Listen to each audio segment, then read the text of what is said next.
우리는 애니콜을 전 세계에 수출하는 기업이다. 또 위기의식이나 이런 거 없이 만족을 하면서 점차 매너리즘에 빠지고 있었던 시기죠. 이런 부분에 대해서 이건희 회장은 굉장히 아주 치밀하게 고민을 했습니다. 어떻게 하면 매너리즘에 빠져 있는 삼성의 조직을 통째로 변화시킬 수 있을까?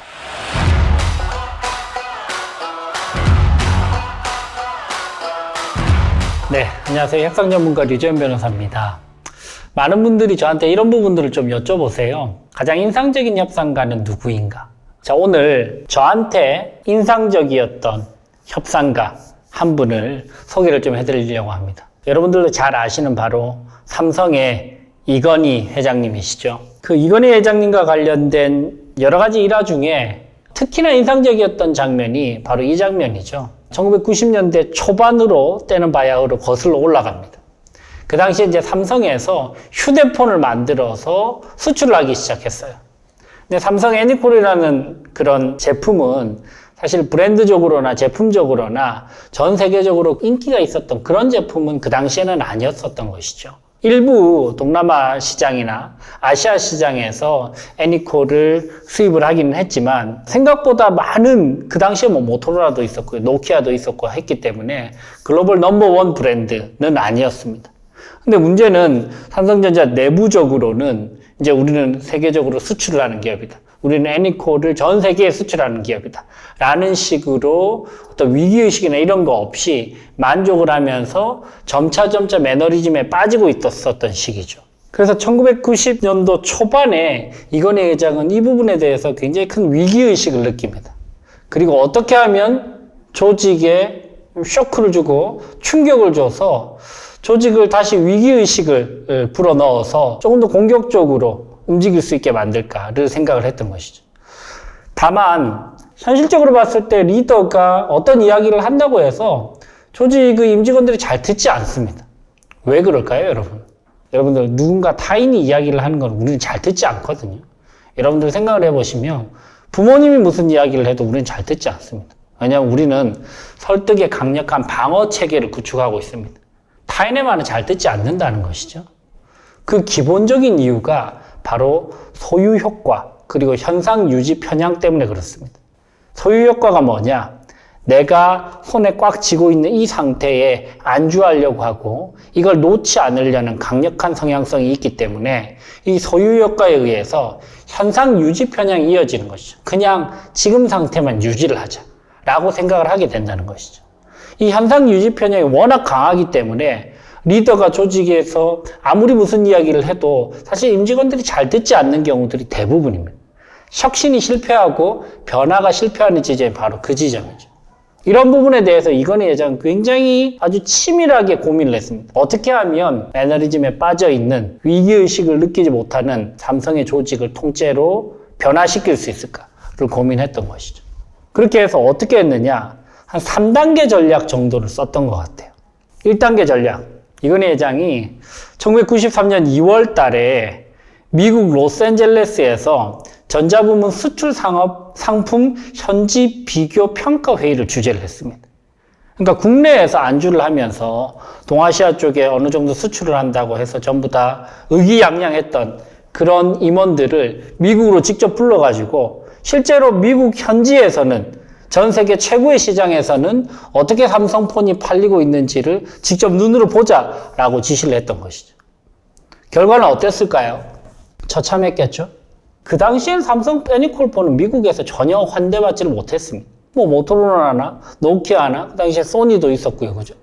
그 중에 이제 가장 싸고 싼 제품 중에 한 개가 애니콜이었기 때문에 사실 전혀 소비자들의 선택을 받지도 못했고 거의 먼지에 뒤덮여 있기도 했고 가격도 아주 처참한 수준으로 덤핑을 해서 판매하는 그런 B급 또는 C급 제품이었다는 것이죠. 그 모습을 실제로 보니까 임직원들이 이제 충격을 받기 시작합니다. 우리가 생각했던 거랑 좀 다르네. 우리나라에서는 제일 최고 제품인데 아시아에서는 그래 잘 팔리는 제품인데 미국에서는 그렇지 않네. 첫 번째 충격 요법은 바로 실제로 눈으로 보여줘야 믿는다라고 생각을 해서 미국에서 그런 회의를 주재를 해서 눈으로 보게 만들고 본인이 아무런 이야기를 하지 않고도 충격 요법을 줬던 것이죠. 그리고 나서 어떻게 했느냐? 두 번째 2차 충격 요법을 위해서 삼성의 사장단과 핵심 임원단 200명을 프랑크푸르트로 소환합니다.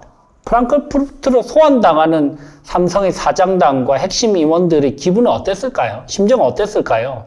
기분 좋았을까요? 그렇지 않을 거거든요. 조마조마했을 거거든요. 아니, 회장님께서 실제로 서울에서 이야기를 하셔도 되는데 굳이 프랑크푸르트까지 우리를 왜 불렀을까? 이 인원들을, 200명이나 되는 인원들을. 조마조마한 상태로 프랑크푸르트에 도착하자마자 삼성 이건희 회장이 이렇게 이야기합니다. 그 유명한 프랑크푸르트 선언이라고까지 이야기하죠. 우리나라 국민들이 이건희 회장을 떠올릴 때 가장 먼저 떠올리는 그 문장은 바로 여기서 나옵니다. 변화해야 된다. 마누라 빼고 자식 빼고 다 바꿔라. 그렇지 않으면 살아남지 않는다. 기다려주겠다, 바뀔 때까지. 이렇게 이야기를 했던 것이죠. 이게 2차 충격 요법이고요. 이게 그 유명한 삼성에서 이건희 회장이 주도하는 신경영을 시작했던 그 시점이 바로 프랑크푸르트 선언, 1993년 6월 달입니다. 그러니까 1차 쇼크는 1993년 2월 달에 미국에서 실제 눈으로 보여주고, 2차 쇼크는 1993년 6월 달에 핵심적인 임원들과 사장단을 모아놓고 다 바뀌어라 라고 이야기를 하는 것이죠. 자, 사람들이 바뀌는 지점은 어떤 지점일까요? 제가 소유효과와 현상 유지 편향 때문에 안 바뀐다고 했잖아요. 바뀌는 지점은 어떤 지점일까요? 현상을 유지하게 되면 압도적인 리스크를 마주하거나 아니면 바뀌지 않으면 압도적인 이익을 놓칠 수 있는 상황일 때 사람들은 바뀐다는 것이죠. 그 정도의 눈에 보이는 리스크가 눈에 보이지 않으면 사람들은 절대 바뀌지 않습니다. 그렇기 때문에 이건희 회장이 이렇게까지 강력한 치밀한 커뮤니케이션 전략을 설립을 해서 접근을 했던 것이죠.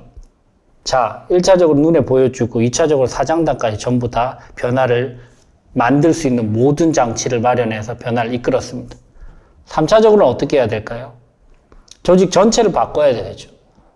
그래서 임직원들 전체의 의식 수준을 변화시키기 위해서 이 프랑크푸르트 선언의 그 모습들을 현지에서 영상으로 촬영해서 수도 없이 교육을 하면서 이 신경영에 대한 이해도를 조직적으로 높였습니다. 그런 와중에 이것도 모자라서 마지막으로 가장 결정적인 쇼크를 주는 것이죠.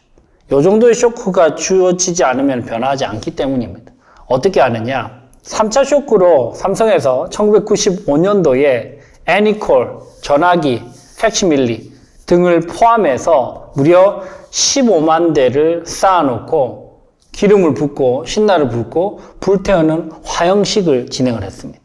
이거는 임원들뿐만 아니고 모든 직원들에게 강력한 쇼크를 주기 위해서 전 직원들을 바꾸기 위해서 3차 쇼크를 준 것이죠. 그죠?